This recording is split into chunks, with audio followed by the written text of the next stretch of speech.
Hello students, today we are going to read and enjoy a story written by Munshi Premchand.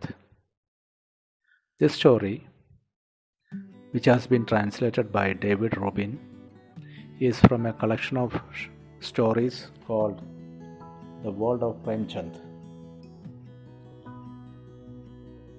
January night was originally called Puski Rath. Whose being the name of a month, let's begin the story. Halku came in and said to his wife, "The landlord has come. Get the rupees you set aside. I'll give him the money and somehow or other we will get along with it." Money had been sweeping. She turned around and said, "There are only 3 rupees. If you give them to him, where is the blanket going to come from? How are you going to get through these January nights in the fields? Tell him we will pay him after the harvest, not right now." For a moment, Halku stood hesitating. Without a blanket, he couldn't possibly sleep in the fields at night. But the landlord wouldn't be put off. He would threaten and insult him. So what did it matter if they died in the cold weather, as long as they could just take care of this calamity right now? As he thought this, he moved his heavy body and came close to his wife. Trying to coax her, he said, "Come on, give it to me. We will manage. I will figure out some other plan to get the blanket." When he drew away from him, her eyes angry, she said, "You just tell me what other plan can be found. Is somebody going to give you a blanket? God knows how many debts are always left over that we can't pay off. What I say is, give up this tenant farming. The work is killing you.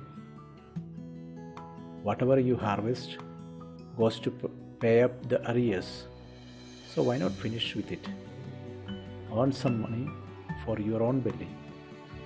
I won't give you the money, I won't." Sadly, Halku said, "Then I will have to put up with his abuse."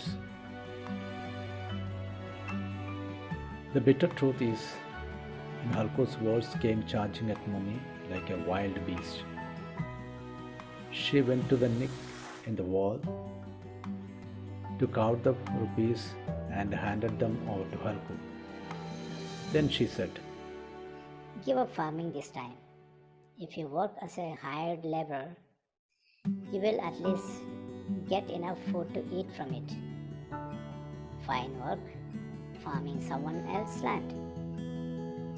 Halku took the money and went outside, looking as though he were tearing his heart out and giving it away.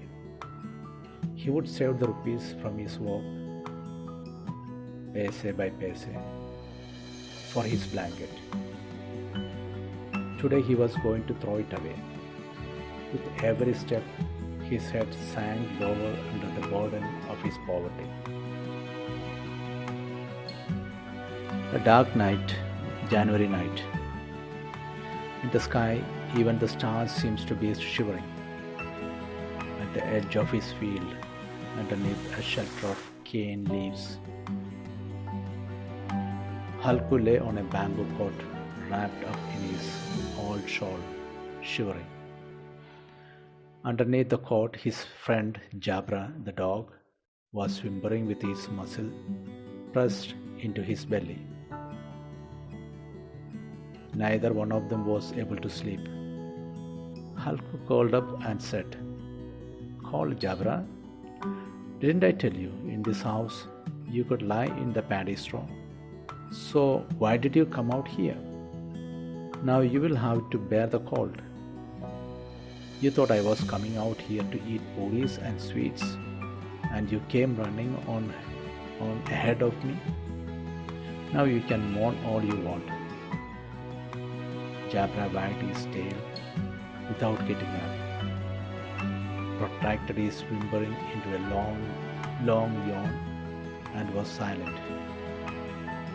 Halko reached out his hand and patted Jabra's cold back. From tomorrow on, stop coming with me, or the cold will get you. We will get through the night somehow. This is the reward you get for farming. While we do the hard work, somebody else gets the joy of it.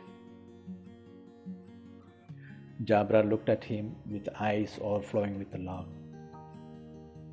You have to put up with just one more cold night. Tomorrow I will spread some straw. You won't feel the cold.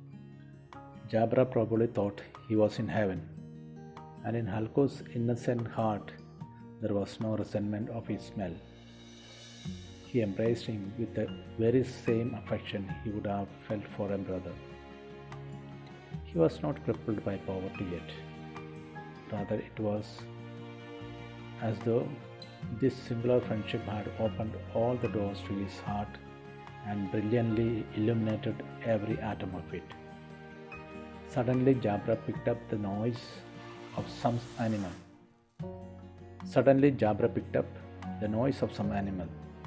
Springing up, he ran out of the shelter and began to bark. Halko whistled and called him several times, but Jabra went on barking.